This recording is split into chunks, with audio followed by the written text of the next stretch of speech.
Amaka thought marriage would protect her. She didn't know it was a trap, that her husband had made a silent deal with his father. Amaka was just 23 years old. She grew up in the city, where girls went to school, had dreams, and chose their own love. But her parents had made a promise long ago, a promise that had nothing to do with love. She was told she would marry a man named Tochukwu. He was quiet, handsome, and came from a powerful family. His father, Chief Egbuna, was known across the region. People feared him, and some even called him a god in human skin. The wedding came quickly.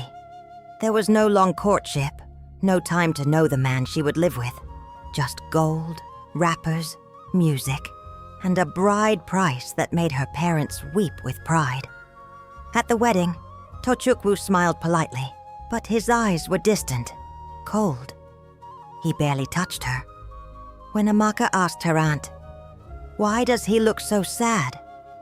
the woman placed a shaky hand on her shoulder and said, "It's not sadness, my child. It's fear. But you'll understand soon. Enough." Her mother laughed too loudly all evening, and her father avoided her eyes. Everyone was happy on the outside.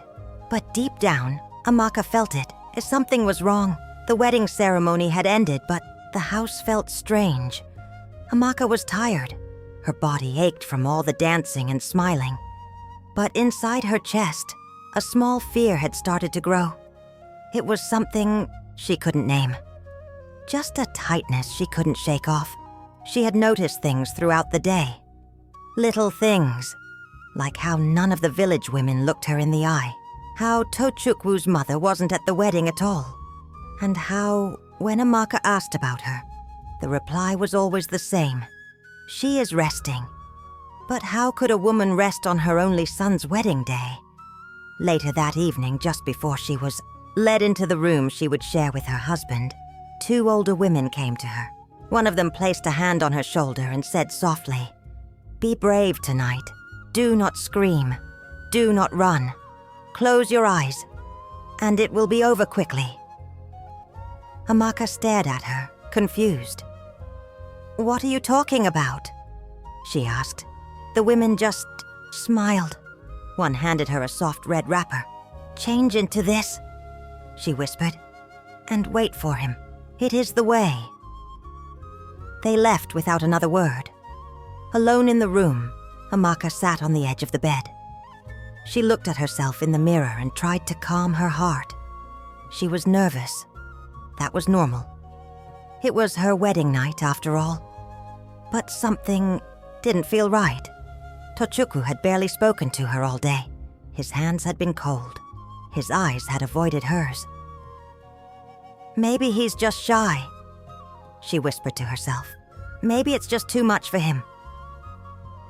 In a quiet corner of the compound, under the cover of darkness, Tochukwu sat with his father. Chief Egbuna was dressed in all white, holding a small calabash filled with herbs and smoke. "You know what?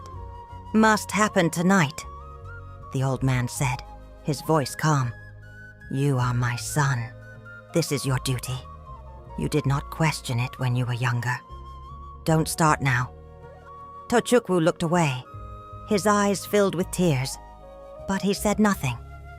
Chief took a deep breath and said, "It was done to your mother. It was done to your grandmother. That's why we are strong. That's why this family has never fallen. Do you want to be the first weak one?" Tochukwu nodded slowly. Back in the room, Amaka's hands were sweating. The candle beside her flickered, casting shadows on the wall. She heard footsteps approaching. 1 pair, then 2. She stood up and faced the door, expecting her husband to walk in. Instead, the door opened slowly, and someone else stepped in. A man, tall, broad shoulders, quiet. She looked at him and whispered, "Tochukwu?" But the man didn't answer. The door closed behind him, and everything went silent.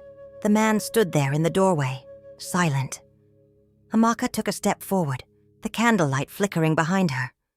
"Tochukwu, why are you just standing there?" she asked softly. Still no reply. He moved closer, slowly. His feet dragged against the floor like someone carrying centuries of weight. Then, he reached out and gently touched her face. His fingers were rough, older, thicker. Her eyes narrowed. "Wait," she whispered. "You're not—" Before she could finish, he placed one hand behind her neck and whispered, "Tonight, you don't belong to my son. You belong to me." Amaka froze. "What?" She pulled away fast and backed into the wall. The man stepped fully into the light. The glow hit his face. Wrinkles, scars, sharp cheekbones. Chief Egbuna, her father-in-law. "No, no, no, no," she said, shaking her head. "Where's Tochukwu? Why are you here?" Suddenly, the door behind him opened again. Tochukwu walked in. His eyes didn't meet hers. He stood by the door like a guard. "Say something!" Amaka cried. "Tell him to stop!" Tochukwu didn't. "Move." He just looked at the ground and whispered, "It's the way." "What way?" Chief Egbuna took off his white wrapper and said calmly, "This is tradition. Every first bride is offered to the pillar of the house. This is how our line stays powerful. You should be proud." "Proud? You're insane." She rushed to the door, but Tochukwu blocked her gently. He didn't touch. Her with force, just enough to stop her. "I'm sorry," he said, not looking at her. "You knew this would happen," she whispered, her voice cracking. Tochukwu nodded slowly. Amaka's knees weakened. Chief Egbuna moved behind her and placed his hands on her shoulders. "You can cry," he said, "but you cannot stop what has already been written." "You're a monster," she spat. But her body wouldn't move. She felt the air grow heavy. The candle burned lower. And then, everything went quiet. The morning sun came slowly, but the house felt dark. Amaka sat on the floor of the room, wrapped in silence. Her wedding dress was still bunched around her legs. Her gold earrings were gone. Her head tie had slipped halfway off, but she didn't care. She hadn't slept. She hadn't blinked. She hadn't moved. Outside, drums were beating. People were still celebrating.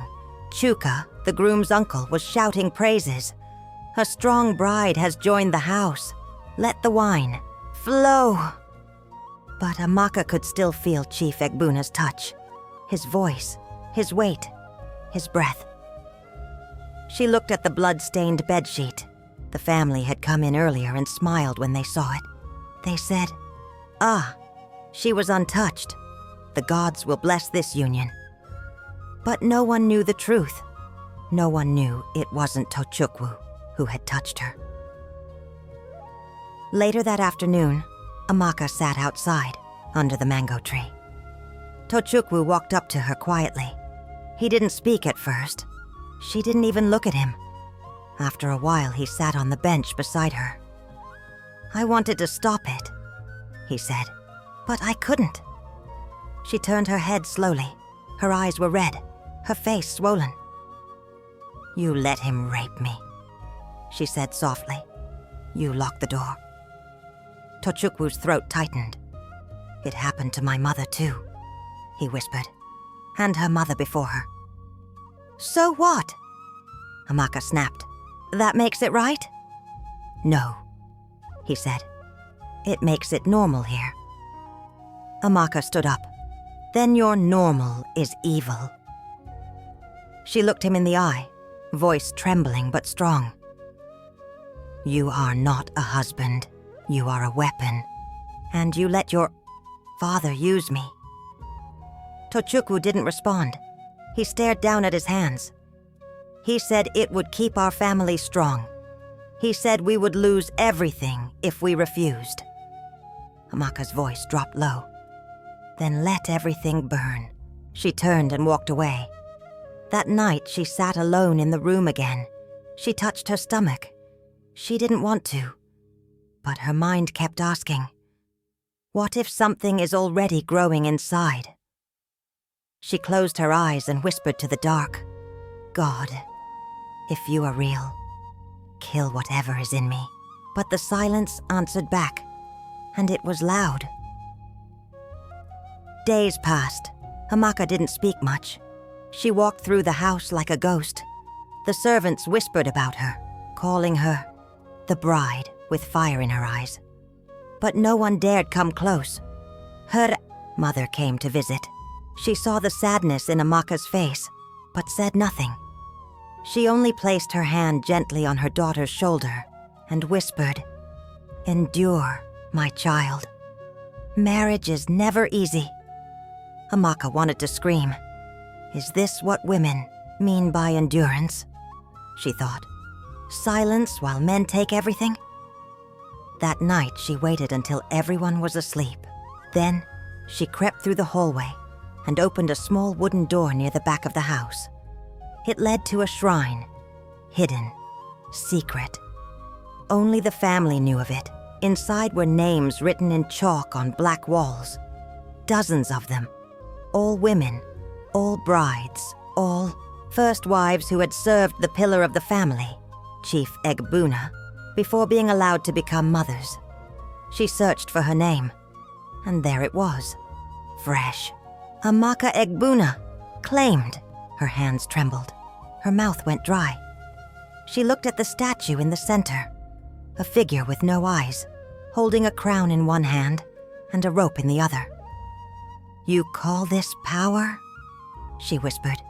You call this tradition? She spat at the statue. Then she left. The next day, she went to the herbal woman at the edge of the village. The old woman's face was wrinkled, but her eyes were sharp. You're the new bride, she said without being asked. I've seen many like you. Some broke, some vanished. But you look ready. Amaka didn't answer. She just held out a small purse filled with coins. I need something, she said. Something that takes breath away. Quietly. The woman didn't flinch. She nodded and handed Amaka a small bag. Mix this in palm wine. He will fall before the second gulp. That evening, the family held a feast in Chief Egbuna's honor. He was praised for his leadership, his sons, his land, and now his new daughter-in-law. He laughed with pride and said, This bride has brought me peace. She is more obedient than the last one. Amaka served him herself. She handed him the wine, watched him drink, smiled. When his hand trembled, she placed her palm gently on his shoulder. Viek papa, she said sweetly. You've done enough for us. He coughed, then again. He looked at her with wide eyes, and before the family could ask what was wrong, Chief Egbuna collapsed. Amaka stood still, calm, silent. Tochukwu rushed to his father's side, screaming. What did you do? He cried. Amaka turned slowly to him. I broke the chain, she said. And now it's your turn to choose who you'll become. Weeks passed. The house had changed. Chief Egbuna was dead. Some said it was his heart. Others whispered it was justice.